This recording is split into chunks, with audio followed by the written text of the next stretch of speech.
Welcome, everybody, to another episode of the Leadership DJs podcast as part of the presidential series of Leadership Insights. And the leadership concept that we're going to talk about today is actually one that we've talked about before, but one that warrants more attention, and that's the trap of legacy chasing.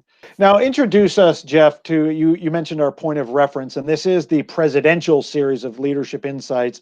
So tell us why this trap of legacy chasing.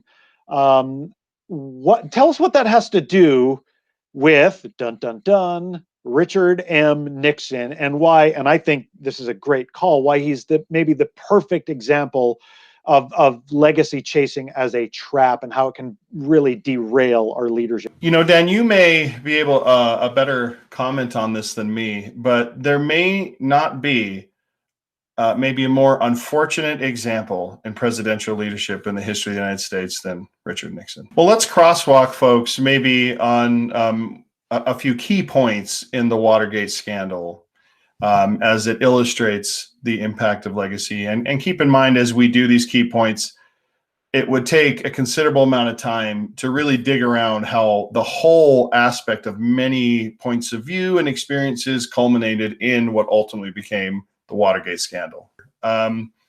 Watergate was basically an attempt orchestrated by the committee to re-elect President Nixon to wiretap phones at the Democratic National Committee headquarters. Do you have any comment on Richard Nixon just as a person, maybe his temperament a little bit, how he was understood to react to things before I get into why they would wiretap the DNC? This is worthwhile for people who are interested in leadership. Is Nixon, in my estimation, was as ambitious a president or as a candidate as we have. And ambition is not necessarily by itself a bad thing. Ambition's good. To be president, you've got to have ambition, right? But I think Nixon is this combination of hyper ambition and hyper insecurity. It's also a nice example on how culture feeds from what emotionally charges people in leadership positions, because he was hypersensitive, very skeptical as an individual. And this is what makes the Watergate thing so interesting, is it was never really validated. They can't conclusively prove that Richard Nixon authorized and had any part to play in the design of going in and wiretapping the DNC.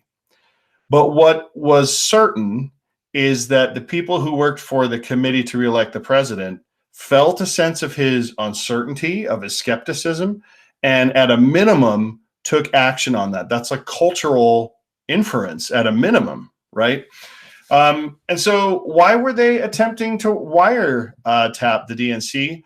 What makes this even more puzzling is that Nixon, at that time, you had just mentioned this, but at that time he had a double-digit lead in the polls when they decided to go wiretap the DNC. And what was the motivation? What was Nixon portraying outwardly to those who were closest to him, who would care about this? He didn't just want to win. He wanted a historic landslide victory. That might be the definition of legacy chasing. Because really, honestly, what would the difference be if Nixon took office with, say, a 10-point, popular vote right into the White House as opposed to a 15? Or he carried 47 states instead of 49.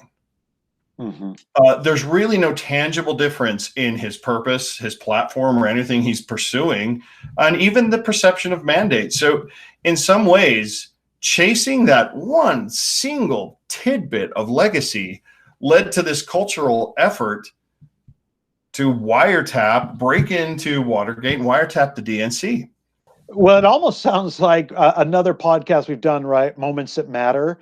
It's almost like this is the dark side, or I was going to say the upside down. Forgive me, I've been watching Stranger Things, but like the inverse of the Moments That Matter. You think about. I love that point, Jeff. You take this again, this hyper ambition, this legacy that he has to have, right? That he feels compelled to have, and they're everything now. If there's a scandal, what is it? It's a gate.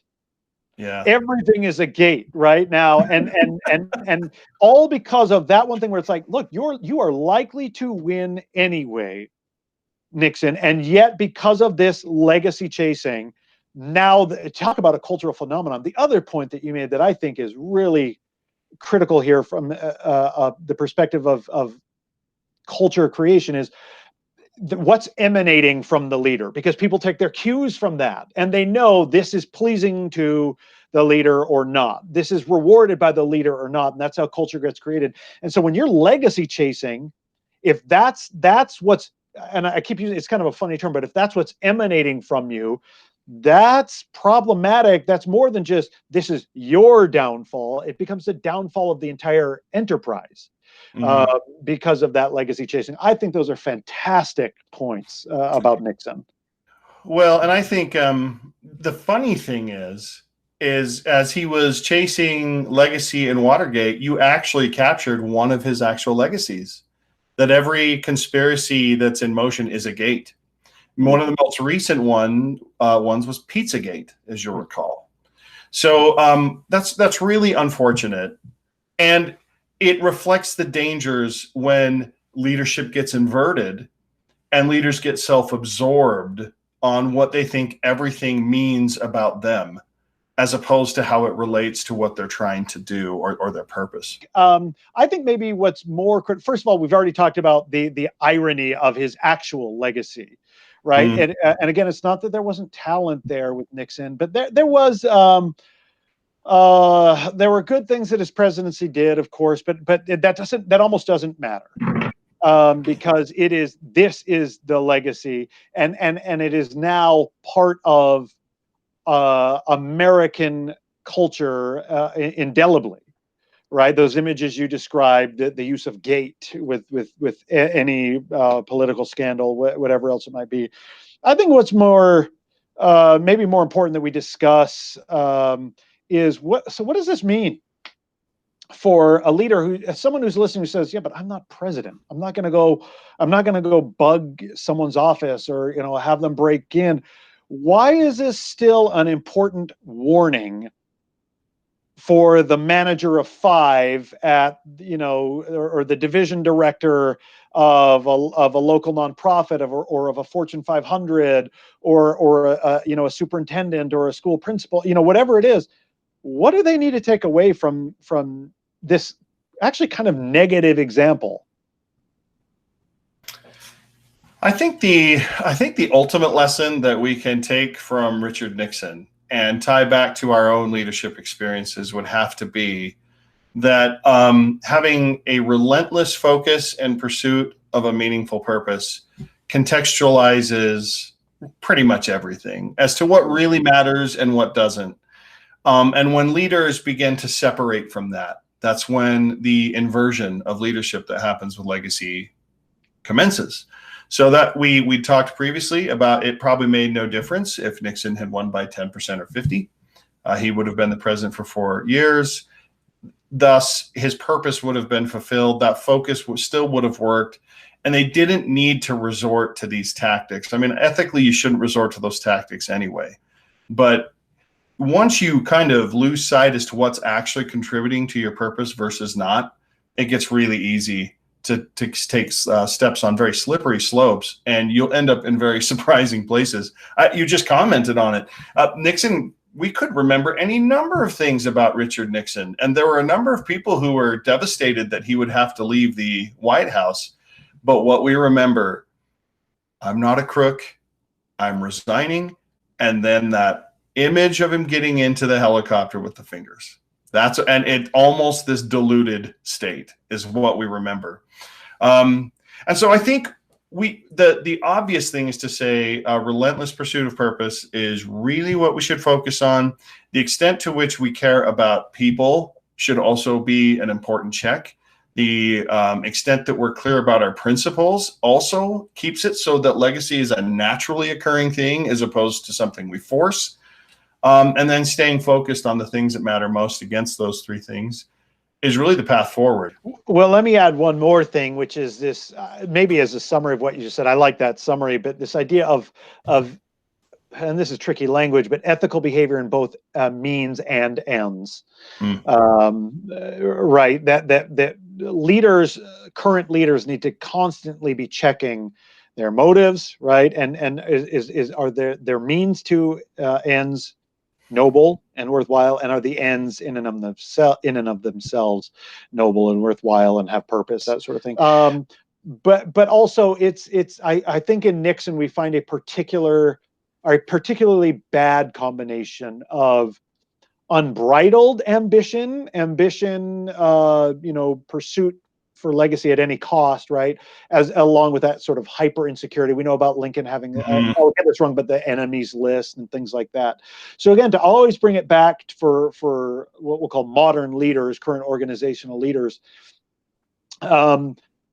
understanding that, by the way, wanting the promotion, that's okay. Wanting to be the boss may even be necessary. As much as we like to be demure and humble and, oh, I've just had this leadership thrust upon me. It's like, no, you had to apply for that management position, right? I mean, you had to do that. That's good. That's great. But that ambition has to be tempered, maybe, with purpose. So you might say that it's very important that all of us have a purpose in our lives that make it so that it's too legit to quit. I never did very good with that MC Hammer, too legit to quit. I don't have the dexterity or something, but I still try. I'll probably cut that part out anyway. So a lot in there, Jeff, right? And I think, again, of course, legacy chasing and the perils, the trap of legacy chasing is worth revisiting. And Nixon, unfortunate. I love that word choice. Unfortunate example of the perils of legacy chasing and why it's such a trap. So thank you, everybody. Thank you, Jeff, for those insights into Nixon's legacy chasing. And thank you, everybody, for listening to another episode of the Leadership DJs podcast. Born in the USA. And no one's ever been elected without a party in the USA. Now you're getting to my music.